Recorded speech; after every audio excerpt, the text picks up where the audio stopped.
What's up, Lash fam? Welcome you guys to my podcast. I'm so excited. I've been wanting to do this for a long time for you guys, so welcome. Our podcast is called Truly Me, and here we are going to be talking about lashes, the lash industry, the beauty industry, also personal stuff. I'm going to be talking to you guys about all things across the board. So make sure you guys subscribe, join the Lash family, and join our podcast. We're going to be uploading either once or twice a week. We're going to be putting out a lot of content as much as we can, so make sure you guys are here for it. But today I want to talk to you guys about volume lashes versus easy fan lashes, and this got brought to my attention by someone who uses our product, and there was a post made by someone that was kind of bashing easy fan lashes. So I want to talk to you guys about what is the difference between both of them, and how do you use easy fan lashes to mimic traditional volume lashes or in the same way. So obviously traditional volume lashing was designed and created first. It's just the traditional way to do it. You pick it up, you bond the base together. You get to create your fans a little bit differently, pinch method, things like that. There's nothing wrong with traditional volume lashing, and there's nothing wrong with easy fan lashing. It's all about who's making the fan, how they're creating it, how they're taught. There's a lot of lash artists out there that unfortunately have not taken lash courses and just decide to pick up a box of easy fan lashes and try to do lashing. That obviously is not how it should be done, and we're seeing that a lot. When you use easy fan lashes, it is not just you pick up and go. There, you still have to create your fan. You still have to, pinch your bases together. It's a process similar to traditional volume lashing. Only difference is your base is bonded, and you don't have to bond it with the glue to close it. But you still want to create it the same way. So you make your fans. You pinch. Everything is slow. We have to make sure that we're picking up very slowly when we create our fans so that we don't lose any lashes, same as traditional volume lashing. The problem where we see damage or, too thick of bases is from lash artists or people that are trying to volume lash on their own without taking a course, when they're just uneducated on how to actually use the product. And that's when we see a lot of damage. And that is also can be said about traditional volume lashes. If they are not used correctly, or if someone who has not taken a volume lash course to know how to properly use that product, they are going to use it wrongly. And it can go both ways. So when people bash easy fan lashes, it's a little frustrating because not just because it's my product and I love it and I stand behind it, but also because it is such a great product if it's used correctly.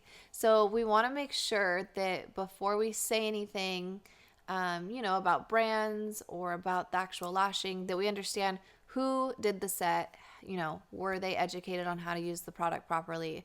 With easy fan lashes, you can create really thin, slim bases, just like volume lashing. It's all about how you do it. I think a misconception about easy fan lashes is that people think because the base is bonded, you could just pick it up really quickly and make your fans. Not exactly. I mean, you can, but it's not going to look how we want it to look. You're not going to have your consistency in it.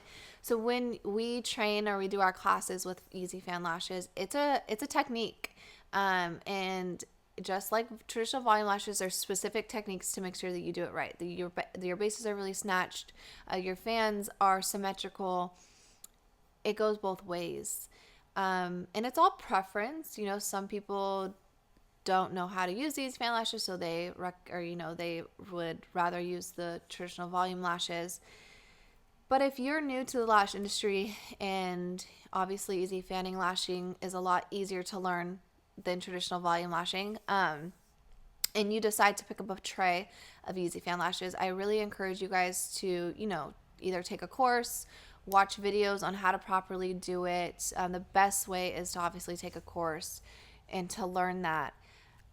If you have learned traditional volume lashing and then you decide to go over to the easy fan lash, it's usually a lot easier because you already understand, the way your bases should be, how to create or do the pinch method. All these things can be also used with easy fan lashing. And, wrapping the lash, things like that. it all goes both ways. It's all about the lash artist. Are they creating these fans the right way? Are they, picking the right diameter, making small enough or big enough fans to not cause damage? Now, with Easy Fan Lashes, there is a adhesive that goes on the bottom of that strip that bonds those bases together, so when you remove it from the strip, it doesn't fall apart.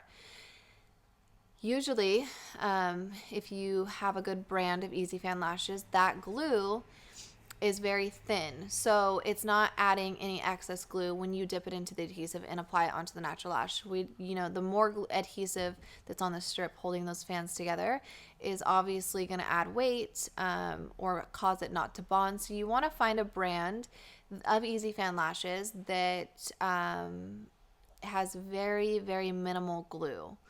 And, there's products out there now. We have Glue Mate, which is a solution that goes onto the base of the extension that actually will help loosen up that adhesive from the strip. And so it makes it a lot easier to fan, and it just loosens it up so that when you pull it off of the strip, there's not as much adhesive. So there's different techniques and things that you guys can learn on how to actually work better with Easy Fan Lashes. But to say this, there's no right or wrong when deciding if you're going to choose Easy Fan or volume. A lot of things in the lash industry are preference, and it's all about what works best for you as a lash artist, where you succeed, what products help you, get faster, work better, stay consistent. So if you use Easy Fan Lashes, you're not cheating, you're not doing it wrongly. Everything is okay. You just have to make sure that when you're doing it or how you're doing it properly. So again, look into courses. We certify in Easy Fanning Lashes. So our classes, when we teach our classes on volume, we're using our brands. And the techniques, if you learn them, you guys are gonna, be that much faster in what you're doing using the Easy Fan Lashes. So before you bash volume or Easy Fan Lashes, just make sure that you guys are educated on, how to properly use the products, who used the products, who did the sets, because a lot of the time when we see these posts about, Easy Fan Lashes cause damage, or look at this, these are Easy Fan Lashes, typically it's not your work. You're working on someone else's work where you see that damage, or you see, that they were used not correctly.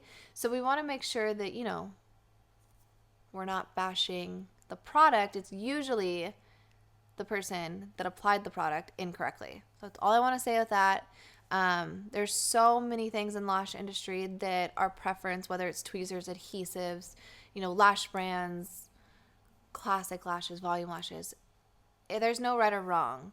It's all about your application, how you were trained, and making sure that you were trained properly by someone who understands lashing, who has, credibility. So if you're looking to become a lash artist, or you want, to learn more about lashing, and you want to take more courses, just make sure you guys do your research on who you're going to, and making sure that you're learning the correct way.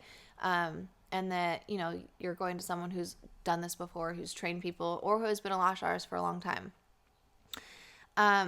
That's all I want to say on that. I love you guys. I hope you guys learned something from this. Make sure you guys drop a comment. Let us know what you guys want to hear in the future on this podcast. We're going to be doing a ton of content for you guys, posting once or twice a week. Make sure you guys subscribe to Truly Me, and come back next week for our next one. I love you guys. Goodbye.